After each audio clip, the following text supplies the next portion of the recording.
This one income stream made me over $300,000 last year, and it allowed me to quit my toxic corporate job. So in this video, I am breaking down the exact path I took from working a 9-to-5 to becoming a content creator in the tech space. I'm even going to be breaking down the exact revenue sources that make up this income stream that have allowed me to get to this figure to show you exactly what it entails. So if you are in a similar boat as I was when I was in that toxic job, then watch until the end of the video because I am showing you exactly how to escape your 9-to-5 and make an income that is way more flexible. Okay, let's rewind to April of 2024 when I was at my last corporate job as a developer advocate at a data science startup. It was the completely wrong cultural fit for me and I knew I had to go. At the time, I knew that there was something else holding me towards this entrepreneurship route, even though I never thought that being an entrepreneur was really my thing. I am somebody who is a creature of habit and really likes the predictability of having paychecks come in regularly. But I hated that job so much that I knew there was no alternative. Like, I absolutely could not stay there any longer. And at the time, I had already been dabbling in content creation. Hi everyone, welcome to my first TikTok video. So I was like, why not give it a shot? I did consider the path of just trying to continue to find another corporate job while doing content creation on the side to pay a couple bills was totally an option. But I was like, why not go all in on content creation? I have the skills. I had some experience working with brands who were sponsoring some of my posts. So I was like, this lights me up and this gives me joy. So why not just put all my eggs in that basket, as irrational as that sounds, and see where it takes me. I don't have to be a content creator forever. If it doesn't work out, I could always go back to the 9-to-5. And that's the thing that I tell everybody who is considering taking a gamble on content creation. The 9-to-5 life will always be there for you, but being young and having the skills or the talent or the experiences to share on social media, that's not something you'll always have. So in my head at the time, I was like, we're gonna go all in. We're not gonna half-ass this. We're not going to be applying to any jobs. And it totally paid off, and I'm going to get back to that. So the income stream that allowed me to make $300,000 last year as my first year being a content creator was LinkedIn. Now, most people have no idea what I mean when I say that I make a living off of LinkedIn. People think that LinkedIn is just a job board or a place to make posts that are like, I'm happy to announce that I have this new job,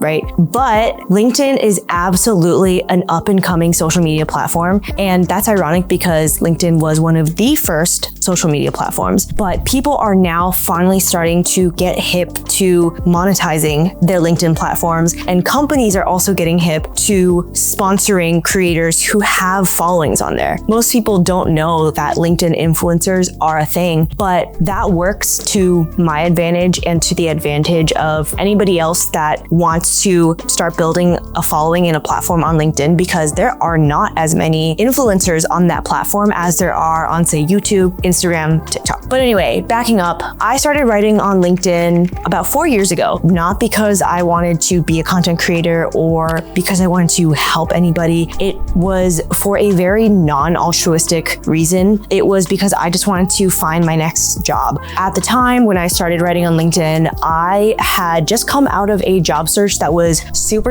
difficult for me. I transitioned from being a financial analyst to a data analyst. And at the time, that was totally my dream job. That was the field that I really wanted to pivot into, but I had no prior experience. And I remember asking my friend who had done a job search before me at the time, because this was me trying to leave my first job out of college. I had no experience using LinkedIn. I had no experience looking for a job in the real adult world, because that first role that I had as financial analyst was kind of handed to me on a silver platter when I was in university and university recruiters came in. 2 years into that financial analyst role, and I really wanted to leave and pivot into something totally unrelated to finance. I had no idea how to do it. So I turned to that friend and she was like, yeah, just start going on LinkedIn. And I was like, well, what do I do on LinkedIn? And I realized that most people have that same attitude towards LinkedIn. They have no idea where to start, and they have no idea the benefits that can come from using it the right way. And I was in that boat 4 years ago. I learned the ins and outs of the platform and how to actually stand out on the platform to make my job search so much more easy for me, completely through trial and error. So during that job search, I was on that platform just figuring it out and doing a lot of things wrong. But over the span of like a 4 to 5 month job search period, when I finally landed that role as a data analyst, I think I nailed down how to use it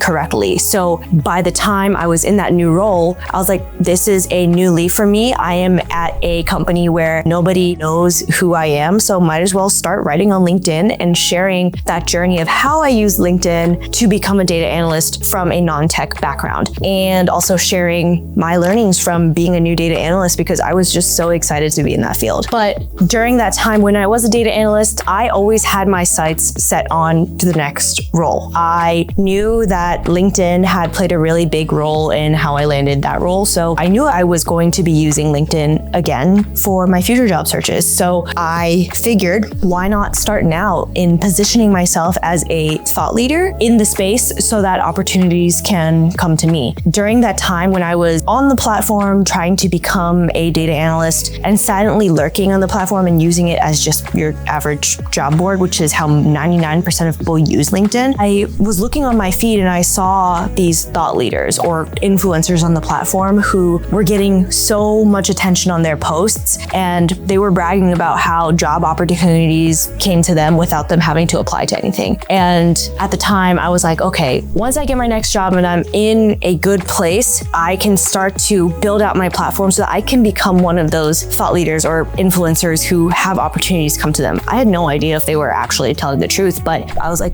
why not start? So over the next 3 to 4 years, I was actively writing on the platform for sole purpose of positioning myself for future jobs. Never thinking that this platform that had allowed me to land 9 to 5 jobs would be the reason that I would one day quit my 9 to 5 life. Fast forward to late 2023, 2024 era, I and many of my content creator friends on LinkedIn, who we're just people who write on LinkedIn every day, we started noticing that companies were approaching us and asking us if we were open to brand sponsorships. For me, I had only ever created content on LinkedIn, and I had never heard of people or companies monetizing LinkedIn posts before. So I, along with all of my other content creator friends, were like, okay, let's ride this wave of companies approaching us and wanting to sponsor our posts. I remember I started out with a post that paid me, or with a brand that paid me like $200 for a post. And I thought it was such a big deal that I was getting this much money for creating something that writing something that I write every day. At the time, there weren't that many brands who were sponsoring because LinkedIn was definitely not known as a place for influencers and sponsoring influencers. But over time, as some brands started dabbling in brand sponsorships, other brands started noticing. And I would say by early to mid 2024 was when that wave was really picking up. And another reason that happened was because LinkedIn was starting to push video content. On top of that, they were also pushing brands boosting posts. Those two things together led to brands starting to turn their attention towards LinkedIn as an avenue for marketing, especially if they were B2B companies, because the main user on LinkedIn, if they're not job seekers, they are business owners and business professionals. And with video content really getting the push from LinkedIn themselves, brands saw this as a new way to get their message across to consumers that they wanted to target on the platform. Because this wasn't just your average static post where an influencer is like, hey, buy this. Brands were starting to see that they could add personality to their advertisements by putting influencers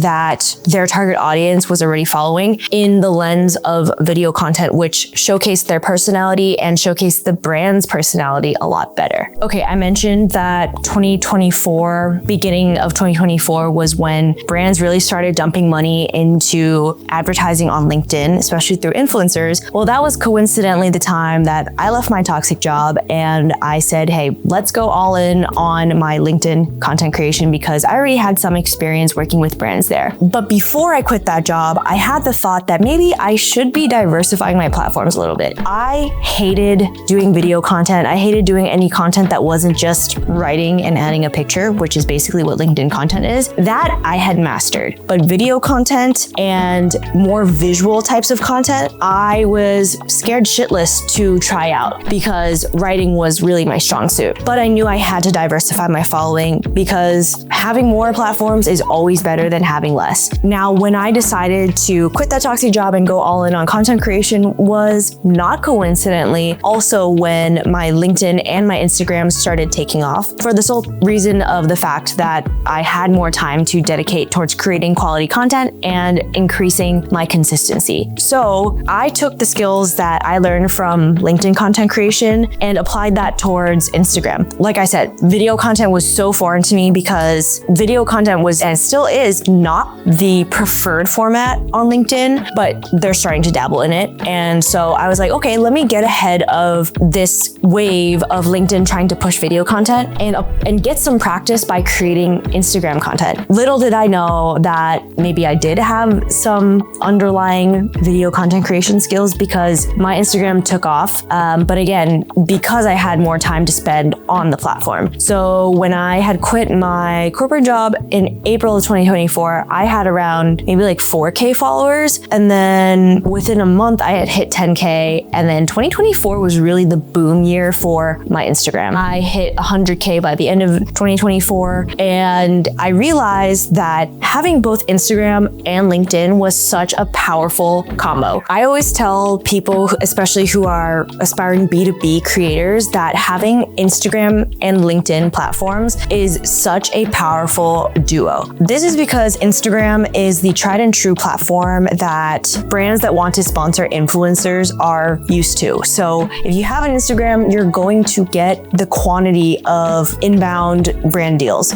Now, if you tell these brands that you have a LinkedIn though, especially if you are a B2B creator, that is going to allow you to negotiate for higher packages because you can cross promote between Instagram and LinkedIn. Now, having Instagram and LinkedIn specifically, if you are a B2B creator, another reason that is so valuable is because LinkedIn, as I have been mentioning, is the platform where brands are starting to dabble in. And if you are a B2B creator, that is where these brands know to look for influencers like you. But if they are a brand coming from the LinkedIn side first and they see that you have video content creation skills from being an Instagram creator, they're going to be much more likely to sponsor you over somebody who can only create LinkedIn content. Again, because of the reason that LinkedIn is boosting videos, and thus this is encouraging brands to want to create more video ads through influencers. Having this combo between Instagram and LinkedIn is the sole reason that I have been able to work with what I like to call these blue chip tech brands. In the past 6 months of 2025 alone, I've worked with companies like NVIDIA, Adobe, Snowflake.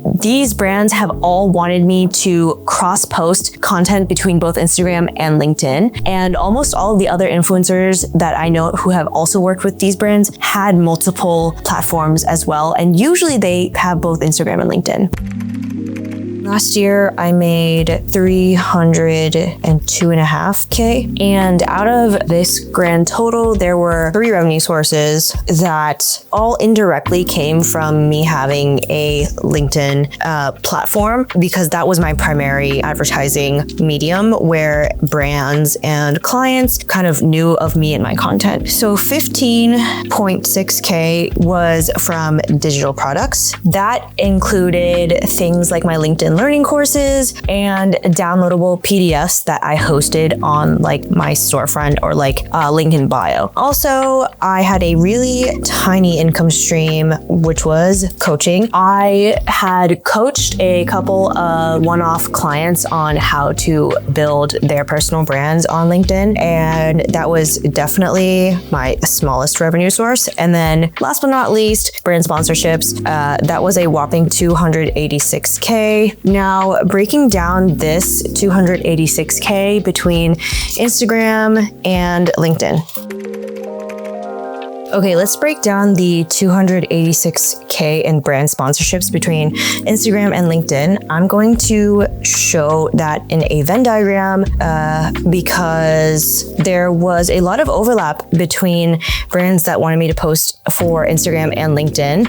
Again, like I said, Instagram and LinkedIn is a super powerful combo. So most brands that I worked with wanted to double dip across all of my platforms. So on the left here, we're gonna have just LinkedIn, and then here we have Instagram. My LinkedIn, I generated 222K, and Instagram, I generated 182K. These two figures obviously are adding up to more than 286K. So the overlap here is 118K, aka not an insignificant amount. I saw that whenever brands had the chance, they wanted me to cross post because they wanted to experiment across multiple platforms and see which one resonated best for my audience. Okay, I hope that breakdown helped you understand kind of what goes into the revenue streams of a tech content creator. I can't say that my income streams are like average for what a tech content creator is. It's probably pretty unique to me, but when I say that LinkedIn is the income stream that has allowed me to quit my toxic job, it's kind of a little nuanced. It started with LinkedIn, but having content creation skills from LinkedIn allowed me to branch out into Instagram, and together those two platforms have allowed me to create a business for myself where I am